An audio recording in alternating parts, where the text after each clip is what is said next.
नेपाल भारत का एक मित्र देश है। हिमालय की गोद में बसा ये देश अपनी सुंदरता और विविधता के लिए दुनिया भर में प्रसिद्ध है। ज्यादातर भारतीयों के दिमाग में नेपाल शब्द आते ही बस एक नेपाली लड़के की इमेज बन जाती है, लेकिन नेपाल बहुत ही विविधता से परिपूर्ण देश है। आज के इस वीडियो में हम नेपाल के बारे में आपको कुछ ऐसी बातें बताएंगे जो आपने पहले कभी नहीं सुनी होगी। तो दोस्तों, इस वीडियो को लास्ट तक जरूर देखिएगा। जब 19वीं और 20वीं शताब्दी में पूरा भारतीय उपमहाद्वीप ब्रिटेन के कब्जे में था, तब नेपाल ही ऐसा देश था जो आजाद था। नेपाल में कोई स्वतंत्रता दिवस नहीं मनाया जाता, क्योंकि नेपाल दुनिया के उन चुनिंदा देशों में से है जो कभी किसी देश का गुलाम नहीं रहा। नेपाल को साउथ एशिया का सबसे पुराना देश माना जाता है। नेपाल में 80 जातीय समूह हैं और 123 से ज्यादा भाषाएं हैं। नेपाल दुनिया के उन अनोखे देशों में से है जहां इतनी विविधता होने के बावजूद भी आज तक कोई दंगा फसाद नहीं हुआ। हिमालय का अधिकांश हिस्सा नेपाल में आता है। हिमालय को भारत की सरजमी से देखते हुए हम सोचते हैं कि हिमालय भारत का ही हिस्सा है, लेकिन ये अधूरा सच है। माउंट एवरेस्ट के साथ साथ हिमालय का अधिकांश हिस्सा नेपाल में आता है। दुनिया में नेपाल का झंडा ही ऐसा है जिसके 4 कोने नहीं हैं। इसके अलावा सभी देशों के झंडों के 4 कोने होते हैं। नेपाल के झंडे में 2 ट्रायंगल हैं, जिनमें से एक ट्रायंगल हिमालय की पहाड़ियों का प्रतीक है, तो दूसरा ट्रायंगल नेपाल के 2 धर्मों का, हिंदुइज्म और बुद्धिज्म का प्रतीक है। नेपाल दुनिया भर में अपने खूंखार गोरखा सैनिकों के लिए प्रसिद्ध है।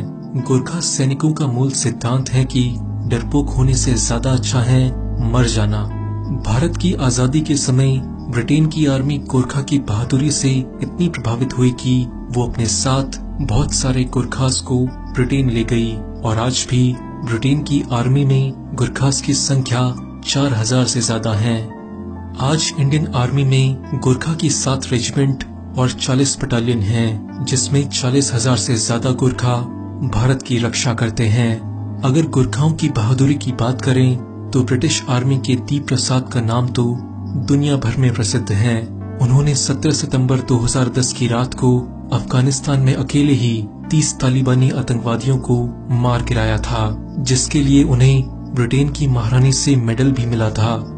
जहां भारत में लोग मॉडर्न बनने के नाम पर नमस्ते करने की प्रथा को धीरे धीरे छोड़ रहे हैं, वहीं नेपाल में आज भी लोग नमस्ते की मुद्रा में हाथ जोड़कर एक दूसरे का अभिवादन करते हैं। कुछ समय पहले तक नेपाल एक हिंदू राष्ट्र था, लेकिन अब वो एक सेकुलर देश है। गाय नेपाल का राष्ट्रीय जानवर है। नेपाल में गाय को बहुत पूजनीय माना जाता है और उसको मारना और खाना नेपाल में इलीगल है। यही कारण है कि गाय आपको काठमांडू की सड़कों पर घूमती हुई मिल जाएगी। आप सबने एक रहस्यमयी जानवर येती के बारे में तो जरूर सुना होगा। माना जाता है कि ये जानवर नेपाल की पहाड़ियों में रहता है। माउंट एवरेस्ट पर सबसे पहले चढ़ाई करने वाले एडमंड हिलेरी ने भी इस जानवर को खोजने के लिए एक अभियान चलाया था।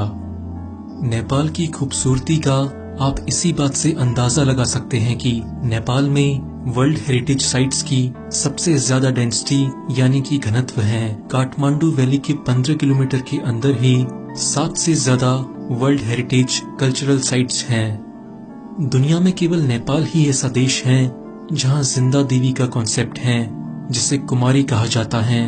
कुमारी का मतलब नेपाली में वर्जिन होता है। भगवान बुद्ध का जन्म नेपाल के लुम्बिनी में हुआ था। इस जगह दुनिया भर से बौद्ध धर्म के अनुयायी आते रहते हैं। नेपाल में भगवान बुद्ध के प्रति लोगों में जबरदस्त श्रद्धा की भावना देखी जा सकती है। इसके साथ साथ महाशिवरात्रि नेपाल का बहुत बड़ा त्योहार है। दुनिया की 10 सबसे ऊंची पर्वत चोटियों में से 8 नेपाल में है। इसमें 8,848 मीटर की ऊंचाई वाली माउंट एवरेस्ट सबसे ऊंची है। माउंट एवरेस्ट को नेपाली भाषा में सागर माता कहा जाता है, जिसका मतलब है आसमान की देवी।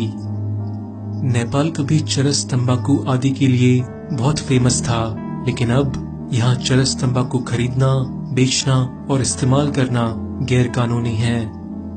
नेपाल में चिड़ियाओं की 870 से ज्यादा स्पीशीज हैं। आप जानकर हैरान होंगे कि चिड़िया की इतनी स्पीसीज तो पूरे यूरोप में भी नहीं पाई जाती।